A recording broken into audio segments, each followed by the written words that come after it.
ব্রাহ্মণবাড়িয়ায় ঈদে আজম উপলক্ষে শুকরিয়া আনন্দ র্যালি ও সমাবেশ অনুষ্ঠিত হয়েছে। সোমবার সকালে ওয়ার্ল্ড সুন্নি মুভমেন্ট ও ওয়ার্ল্ড হিউম্যানিটি রেভলিউশন স্টুডেন্ট ফ্রন্টের জেলা শাখার উদ্যোগে এই কর্মসূচি আয়োজন করা হয়।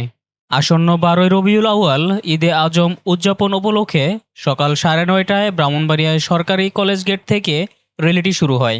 পরে টিএস রোড সহ শহরের বিভিন্ন গুরুত্বপূর্ণ সড়ক প্রদক্ষিণ করে রেল স্টেশন চত্বরে গিয়ে শেষ হয়। সংগঠনের প্রতিষ্ঠাতা আল্লামা ইমাম হায়াতের নির্দেশনায় আয়োজিত এই কর্মসূচির সভাপতিত্ব করেন স্টুডেন্ট ফ্রন্টের জেলা সাধারণ সম্পাদক মঞ্জু আহমেদ। প্রধান অতিথি ছিলেন সংগঠনের কেন্দ্রীয় প্রেসিডিয়াম সদস্য সুফি আল্লামা আহমদ শাহ মুর্শেদ। এ সময় বক্তব্য দেন স্টুডেন্ট ফ্রন্টের যুগ্ম সাধারণ সম্পাদক ক্যাফায়েতুল্লাহ, সাংগঠনিক সম্পাদক আশরাফুল সহ বিভিন্ন পর্যায়ের নেতৃবৃন্দ। রেলি ও সমাবেশে বিপুল সংখ্যক ধর্মপ্রাণ মুসলমান অংশ নেন।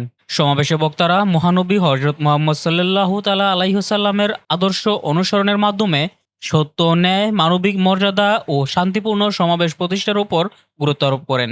এ সময় ঈদে আজম যথাযথ মর্যাদা ও আনন্দের সাথে উদযাপন ও মানবিক ন্যায়ভিত্তিক সমাজ প্রতিষ্ঠায় সকলকে ঐক্যবদ্ধ হওয়ার আহ্বান জানানো হয়। ব্রাহ্মণবাড়িয়ার আখাউড়া থেকে মোশাররফ হোসেন কবিরের পাঠানো তথ্যচিত্রে BN24।